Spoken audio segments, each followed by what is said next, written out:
This week on Hands On Photography, we got your feedback, your emails, your photos, and we're going to talk about creating filters for your photos yet again, but this time we're going to actually use Photoshop and we're going to make them nice and pretty to your liking.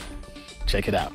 Hands On Photography is brought to you from LastPass Studios. Keeping passwords on notes or spreadsheets doesn't work anymore. LastPass easily keeps track and creates unique passwords for every site you use. Visit lastpass.com/twit. This is TWiT. This episode of Hands On Photography is brought to you by Mint Mobile. Cut your wireless bill down to just $15 a month with their 3-month introductory plan and get the plan shipped to your door for free at mintmobile.com/hop.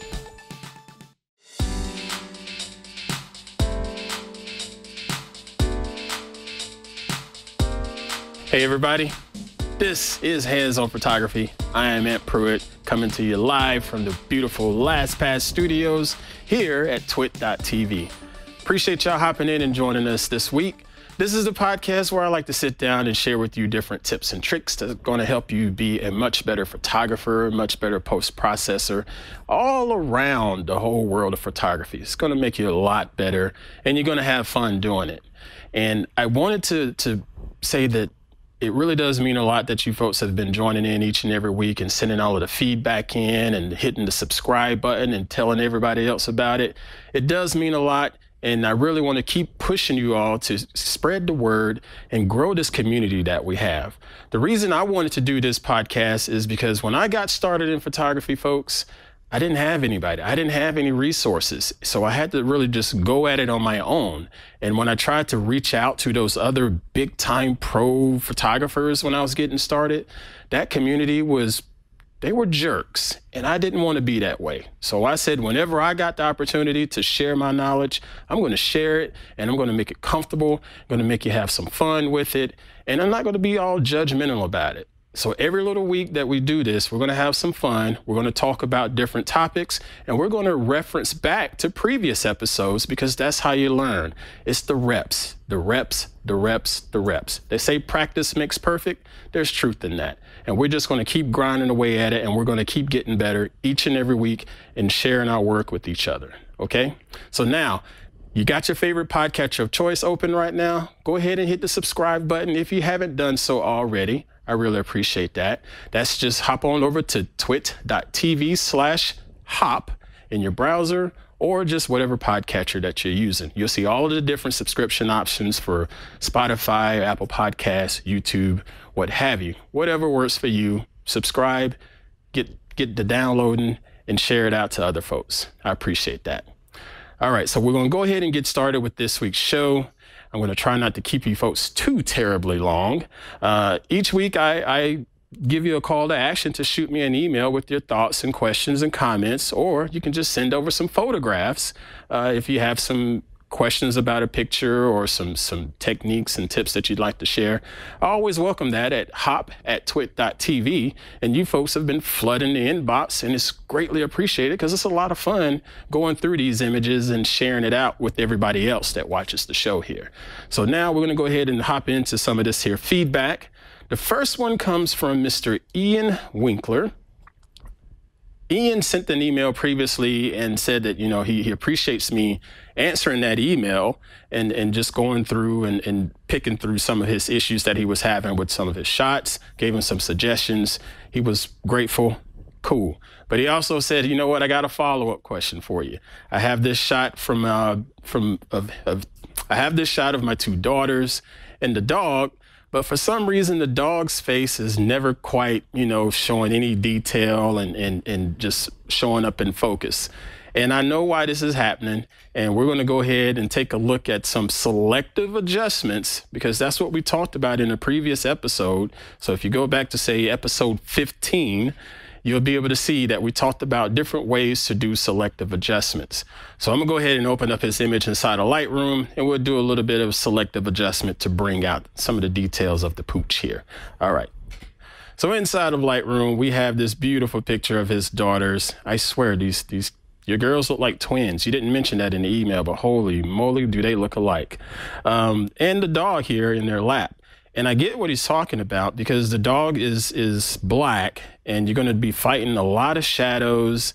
And depending on the light of your scene, it looks like there's an overhead light here. So if they're sitting on a couch and it's possibly like a living room light at the top of the ceiling. So it's casting light down and it's going to push shadows on their cheeks, push shadows below their nose. And it's going to do the same thing for the dog. So a black dog with the overhead light, that's going to be quite a challenge for your camera as far as trying to figure out, okay, how can I bring out some contrast and detail for the dog? So that's why we're going to go ahead and just do some selective adjustments. And there's a tool in here that we haven't talked about before inside of Lightroom, and it's called a radial filter or radial selective adjustment. So we're going to click this little icon here in our develop module. It looks like a circle. Whoops, I shouldn't have turned it off. There we go. And then we're going to go on over to shadows in the selection box. And now on your image, you'll just draw a little circle around whatever you want to try to, selectively adjust. So I'm drawing this circle like this, and I'm going to let go of my mouse, and then I can move the circle around like that. And then when you go back to the right-hand side of the menu, you get all of your different adjustments just like you would any other time when you're editing. The difference is these adjustments are only going to apply to the inside of this circle or radial filter. So let's go ahead and push the shadows up a little bit more, like so. And if you notice that that everything is adjusting on the outside of the circle, you need to check this little box that says invert. So we'll put a check there.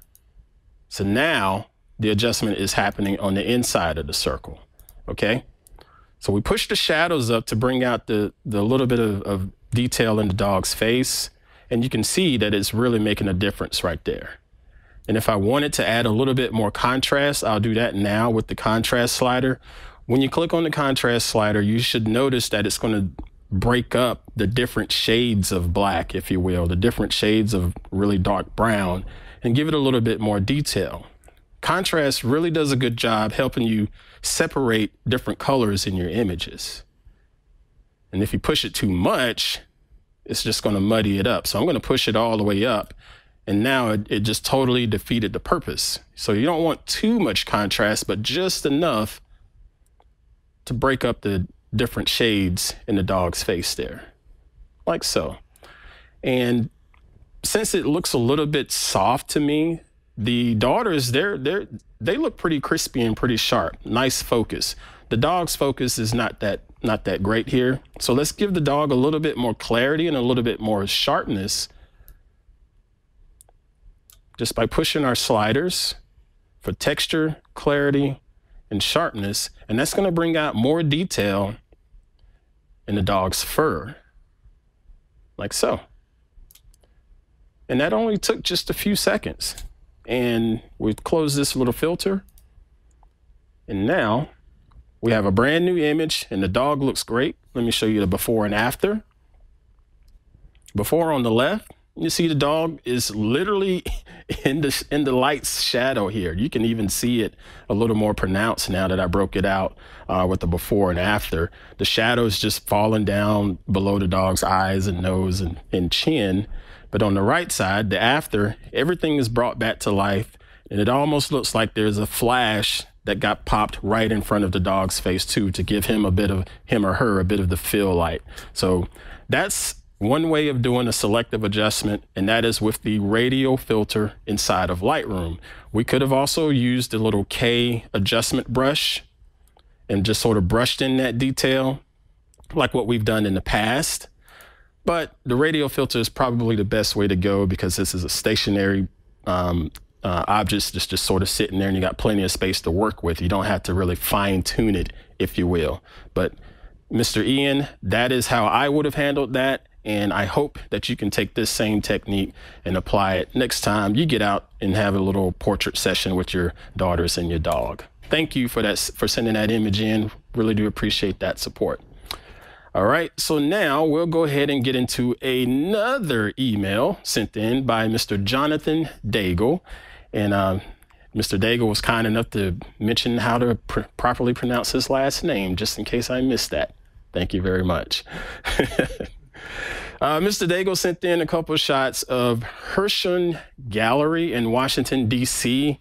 And this is a beautiful museum. You could probably pull it up on Google and get a little bit more information on this, but it's a circular, beautiful building with a lot of different glass, and it has a beautiful view of the sky just as it peeks out over the curvature of the building.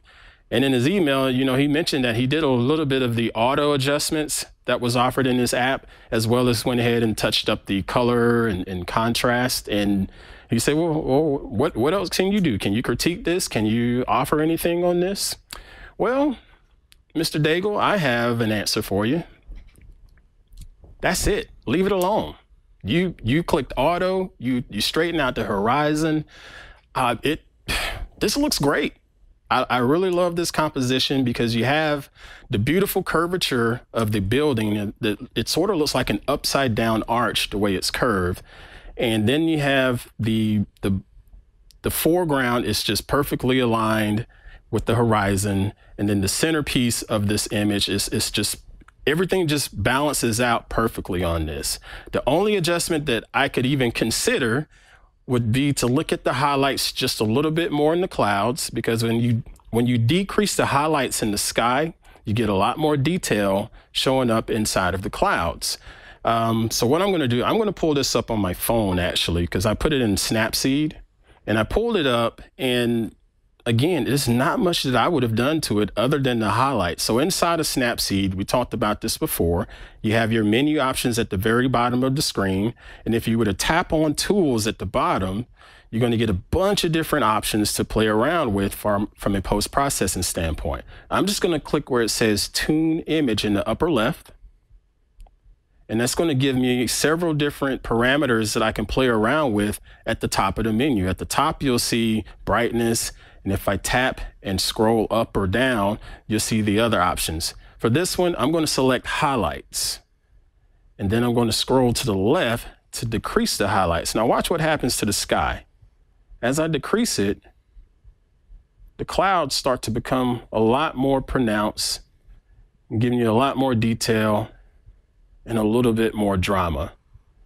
And I'll just stop it right there. You don't have to get too extreme, because if you get really extreme by going all the way to 100, it starts to turn into a little bit of a grainy, noisy mess.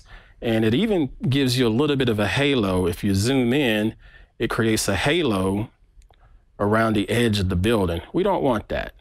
Plus, that just looks way too artificial in my opinion. So let's just take it down to maybe about 30 to 50%, if that. Somewhere in that area. I think that looks good. Now, if there's any other thing that I would touch on this, it would be shadows, but it's not necessarily needed in this shot. But I wanted to show it off just so you can see what's happening when you adjust the shadows on these images. When you snap an image with your iPhone or with your Pixel or any of these phones that are trying to use computational photography, it's trying to give you a properly exposed image by snapping several images within a millisecond to give you one image. It'll blend all of those images together to give you one image. And by doing so, it'll snap a few that are underexposed and it'll snap a few that are overexposed and blend it all together.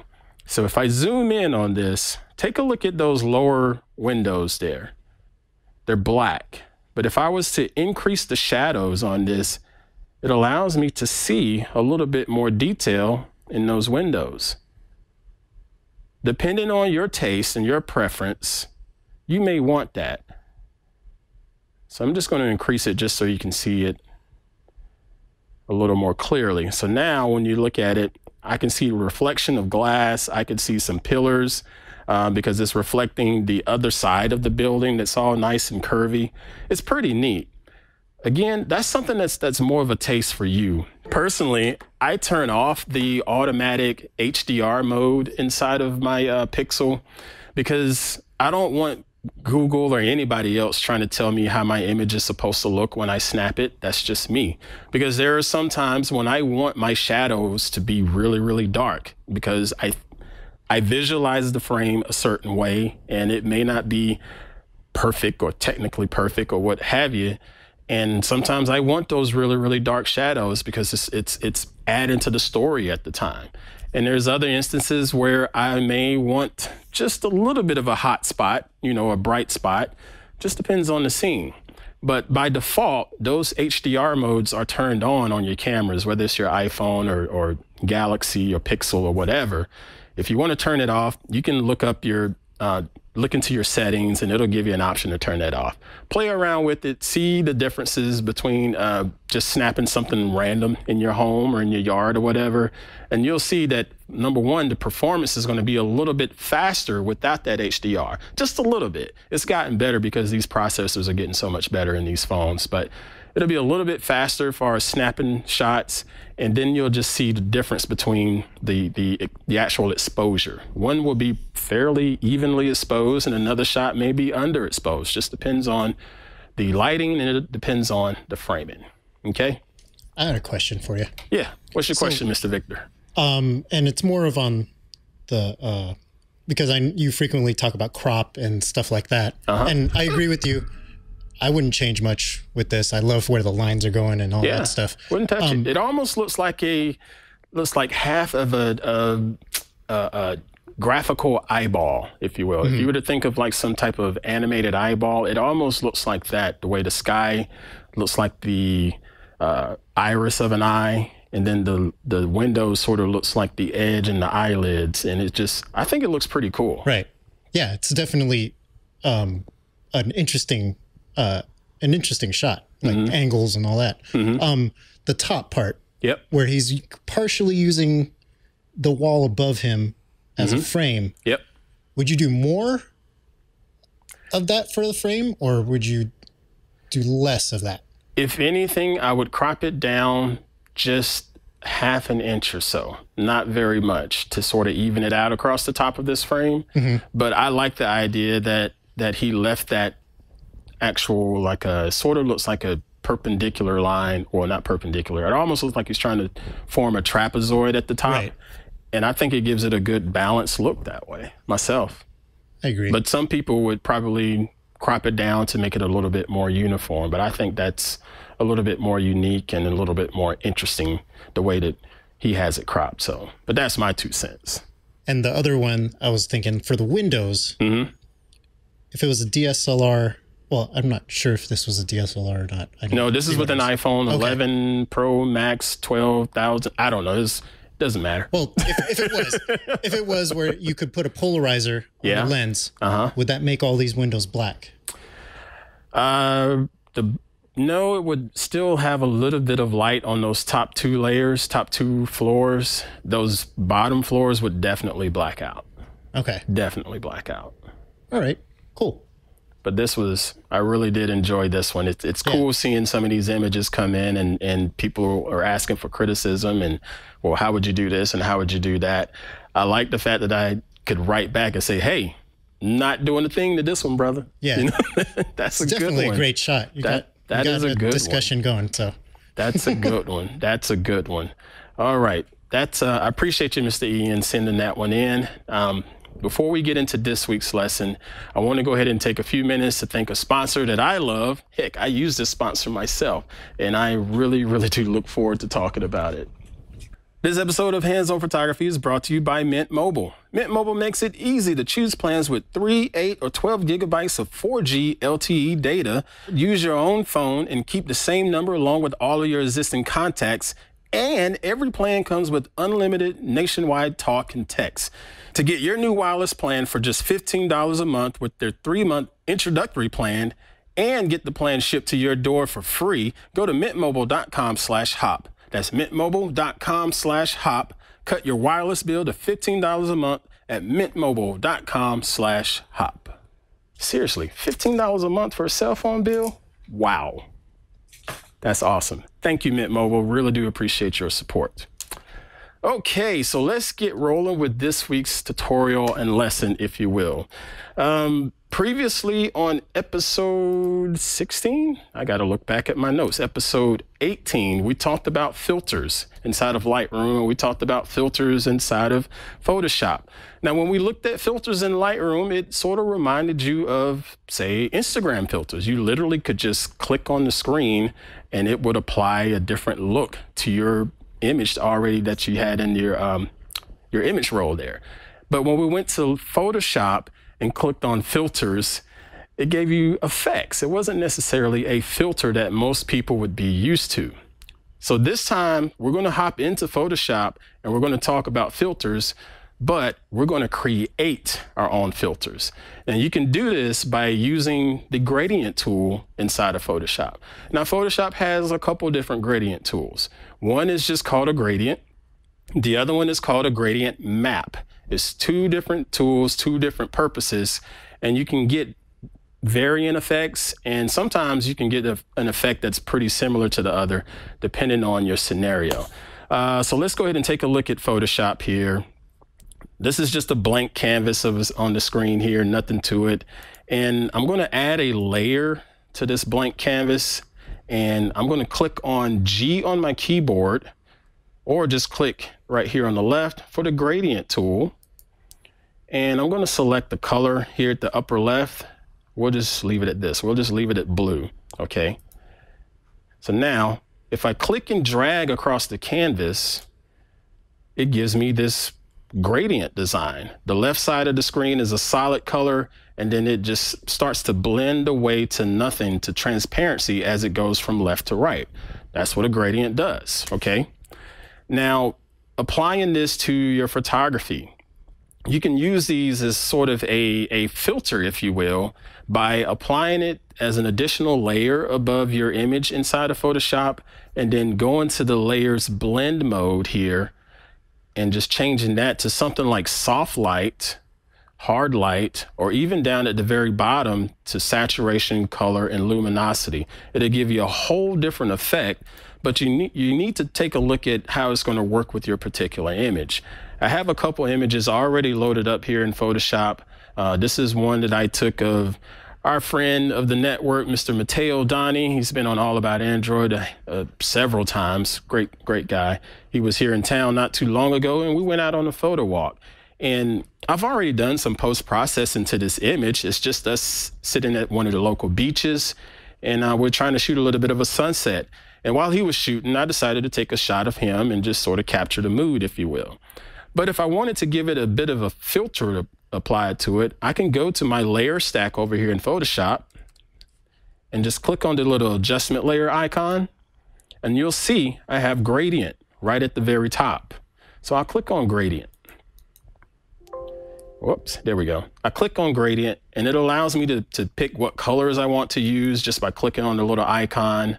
So I want to change this color to, say, an orange. Why? Because orange is the best color in the world, dadgummit. Okay, so we'll change that to orange like that and click OK. And depending on your graphics card, you'll be able to get a nice preview of what the gradient is doing in this image. Now, I got to tell you, I don't necessarily like this orange being at the bottom of the frame the way it's being displayed right now. So that's why you can change the angle however you want. So I'm going to put in a value of 0 degrees for the angle, and you'll notice that it pushes it from left to right. I don't necessarily like that either. And anytime you want to change it, just double click back on that adjustment layer, and you can go back and change that angle. So let's try, say, 180 and see what happens. See, that's on the other side. I don't like that either. So let's go more about 55. Nope. There we go. That's more like negative 135 or so, something like that. Okay, so I'm going to hit OK here, and I have a little gradient that looks a little weird right now because it's just overpowering, if you will. This isn't the way I would like to go, so I'm going to go ahead and change the blend mode on that layer to something like soft light to see if it gives it a little bit more character. So let's put it to soft light, and then we'll compare it. So I'm going to turn this layer off. So right now it's sort of a bluish hue to it. But now when I turn it back on, we see that orange golden view again, because it makes sense. We were shooting at sunset, so why not give it a sunset hue, if you will? And it all looks pretty natural. It doesn't just look like a weird bar of light going across, because it's a gradient. It's a blend. It's solid from one point of the gradient, and then it just sort of fades away. And if you want to get even more technical with it, you can adjust the opacity and adjust the fill. So I'm going to adjust the fill just a touch. So I'm going to decrease the fill from 100% to roughly 80%, something like that. And that's going to give this image still its own little bit of a glow. And the reason I chose that particular side of this frame is because if you look at my subject, if you look at Mateo, the left side of his body is pretty dark. The right side is starting to, you know, have a little bit more light, because that's where the sun is. You don't see the sun in this image. Okay, I didn't get to take a picture of the sun because I didn't want to ruin my camera trying to take a picture of the sun. But I can sort of simulate the sun by adding this little gradient and using it as a little filter, by applying it over here to the upper right-hand corner of the frame and making it look like there's light casting towards the subject. So that's one way to use a gradient. Now, let's take a look at an actual gradient map. So I'm going to open up another image here. This image came from Tom Brincefield. He sent these over to me because he saw a fire and he was trying to take some images of the fire, the home being affected, as well as some of the firefighters. And there's some pretty dramatic shots, and it really hurts my heart when I see images like this. And man, it's pretty, but it hurts at the same time. So Mr. Brincefield, thank you for sending this over. And he told me that I could use these and work with them to show examples of a lesson or anything like that. So that's what we're going to do today. With this shot, this is a home that's on fire, and you have really, really strong black levels in this. I mean, the shadows and the black levels are really, really dark. And then you have really, really extreme highlights with the flames. Look here in the bottom left corner and how bright white that flame is. And the same as the upper right corner here. So what I want to do is apply a gradient map adjustment layer. We'll go back to that little adjustment layer icon in Photoshop, bottom right-hand corner. Click on that, and then you'll look for gradient map. This is at the bottom of that stack. Okay, so now the difference between a gradient map and a gradient is the gradient map will try to work on the actual spectrum and range of the image. It'll work on the shadows and the blacks all the way over to the highlights and the whites of the image. If I was to click reverse on this filter right now, it'll give you a better example of what I'm trying to say. So right now, white is the left side of this gradient. Purple is the right side of this gradient. The left side of the gradient is going to represent your blacks and your shadows. The right side is going to represent the highlights and the whites of the image. So now, if you see that the gradient is white, that's saying we're looking at the shadows and turning everything to white. And as we get closer and closer to the highlights and the whites of the image, we'll turn those spots into a purple color. I don't necessarily want to do this for this image from the color standpoint. I just wanted to illustrate it so it'll make a little bit more sense. Notice the bottom left corner where we previously saw that bright white light and that fire was really, really bright. Notice it's purple now because that's where the highlights was. But if I change the filter around, it's back to where it normally would be. Okay, so hopefully that makes sense. I don't want to use this particular color. I think it would look better with something like a bluish, something like, yeah, let's go back to a blue. Play around with it, see what looks right in your eye, click OK. And then we'll change the highlights to another color. All you have to do is click on the tab on the far end of your gradient and then click where it says color, and it'll bring up your color picker. We're gonna go more so orange or something like that and click OK. Okay, so now that looks really weird, but remember we said we need to change the blend modes on these. So we could change it to something like soft light or color. Now changing it to the color Notice it brought up a little bit more shadow detail. The building is actually a little bit more visible now. You get a different color effect from the fire with that blue gradient in the shadows. If you want to change it to something like saturation, it's going to give you a whole different look that way. You just have to figure out what's going to work for you, because a lot of times you can use these gradients to just add a whole different mood. And again, just like before, we can adjust the fill level, decrease it if we want. So I'm going to take it all the way down to where it's not applied and just gradually bring it up so you can see a difference in how it changes the color and the shadow levels there. Something like that works pretty good for me. And you're done. There's a lot of different ways that you can play around with the color gradient. I started playing around with this other image from him. This has a red gradient on it. So if it's turned off at the moment, but if I turn it back on, you get a whole different look. Notice now the clouds are a little bit more pronounced and has a little bit different detail to them. If I turn it off, this is what the original image looks like. The original image looks fine, but we can give it a little bit more color pop just by using a gradient map as a filter, just like what Instagram would do with a couple clicks on your smartphone. Two different moods. Two different moods. And that's what it's for. And all of these adjustment layers, they come with a layer mask applied. If you look on the right-hand side of the layer, you'll see this little layer mask. And you can just click one time on that and grab your brush tool, or B for the brush tool. And if you want to brush away some of this detail, just color in black, and that brushes it away. We've already talked about layer masks back on, was it episode 14, 15? You remember me and you wearing those interesting masks, Mr. Victor? We had a whole fun episode about layer masks. So go back and check that episode out, download it, and go back and practice on it. All right? It's episode 12. Episode 12, I was close. Episode 12, I was close. All right, so that is it. That is using Photoshop to create your own filters for your images instead of relying on Instagram to do it for you. You can use a gradient. You can use a gradient map. You can use a gradient with a layer mask. You can use a gradient map with the layer mask.